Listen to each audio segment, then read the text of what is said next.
नमस्कार मंडळी, पुन्हा एकदा स्वागत आहे समर्थाच्या ब्लॉगमध्ये.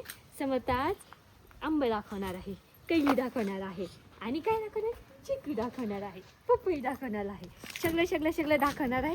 तुम्ही समर्थाचा ब्लॉग पूर्ण बघा आणि आवडलं की लाईक करा, शेअर करा, सबस्क्राईब करा. आता मी मोठी झाले की चांगलं चालणार आहे आणि मग सगळं गोळा करून घेणार आहे. कसे गोळा करणार, आज गोळा करून घेणार आहे. तर हा ब्लॉग खास आमचा बागेचा आहे, तर तुम्हाला दाखवते. जसं मागच्या वेळेस दाखवलं होतं, आता तुम्ही बघाच किती छान आहे. हा, आमची समर्थाचा पहिला आंबा महोत्सव असणार आहे. आमची समर्था पहिला आंबा खाणार आहे, ते पण नैसर्गिक, काय म्हणतात त्याला, नो केमिकल्स, नैसर्गिकरित्या पिकलेला छान असा घरचा आंबा खाणार. खाणार आहे. ये ढिंकी चिकी समर्थाची बाग आहे, ढिंकी चिकी. समर्थ इथं आलती ना, त्या समर्थाने सगळे बाग लावले होते, है ना पिल्लू. ये चला, हे बघा हा पेरू, हे बघा. हा समर्थाचा आंबा.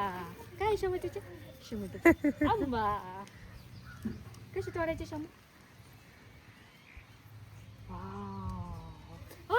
खायला सवय करते आता नाही खायचं समोर.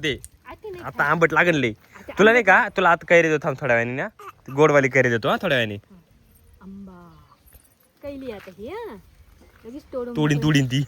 तोडून मोकळी होती. किती आंबा आहे शमू.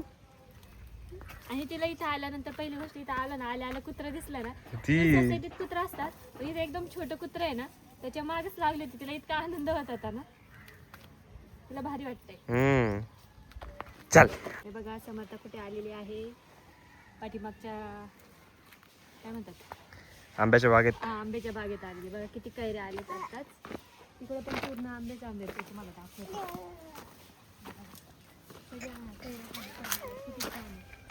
समू म्हणते मला उचलू दे, किती सारे आंबे आहेत. आणि बघा थोड्या दिवसांनी हे सगळं मोठं झालं, किती छान दिसेल. अजून एक महिना बघा माहिती नाही, सगळे आंब्याची झाड आहे. आता मागच्या वेळेस दाखवले ते त्यावेळेस काहीच नव्हतं ना.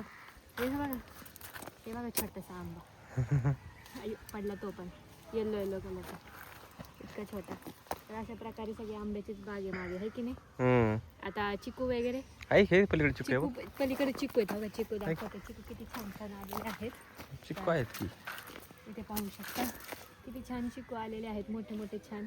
समर्थाला टेन्शन नाही, एकदम सगळे नैसर्गिक फ्रुट्स भेटतात समर्थाला. फ्रुट्स भेटणार तिला. तिकडे लिंबाचे झाड आहे, नारळाचे झाड, पपई, तिकडे पपईचं, ते पपईचं सगळ्यात मोठं झाड आहे. त्याच्या पपया अशाच पिकू खाली पडून जातात हाईट मुळे. आणि कैऱ्यानं आंबे पण किती आहेत, मला वाटते 2-3 पेटी भरतील. हा, समर्थाला ह्या वर्षी भरपूर आंबे खायला भेटणार आहेत. शेवगा बघ, शेवगा सगळ्यात महाग झालेला आहे पुण्यामध्ये. आमच्याकडे शेवगा इतका पडून आहे, माफ नाही. हा, आपला शेवगा खाण्यास खूप भारी, खूप भारी.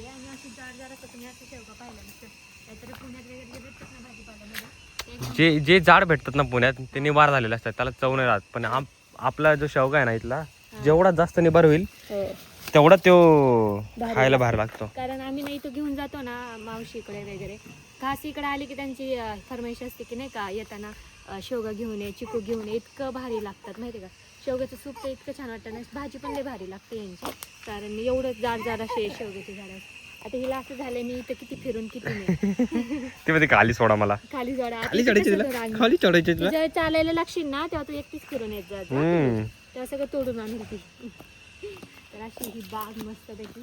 तर आवडली का तुम्हाला ब्लॉग झाली बाग आवडली का तुम्हाला, नक्की कमेंट करून सांगा. आणि कैरी खायला या तुम्ही सगळ्यांनी. कैरी नको, आंबे खायला या सगळ्यांनी. आमची आंब्याची बाग कशी वाटली ते नक्की सांगा. लाईक शेअर सबस्क्राईब करायला विसरू नका. आमची बाग बघा, तिला आम्ही लग्नावर आलो आणि तसंच मी म्हटलं बाग दाखवून घ्यावं, कारण नंतर काही लक्षात राहत नाही. म्हटलं तुम्हाला बाग दाखवून घ्यावं.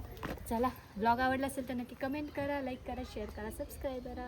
भेटूया पुढच्या ब्लॉगमध्ये. तोपर्यंत तुमची काळजी घ्या. बाय. बाय. परत एकदा सुरू कर, फक्त एकदा.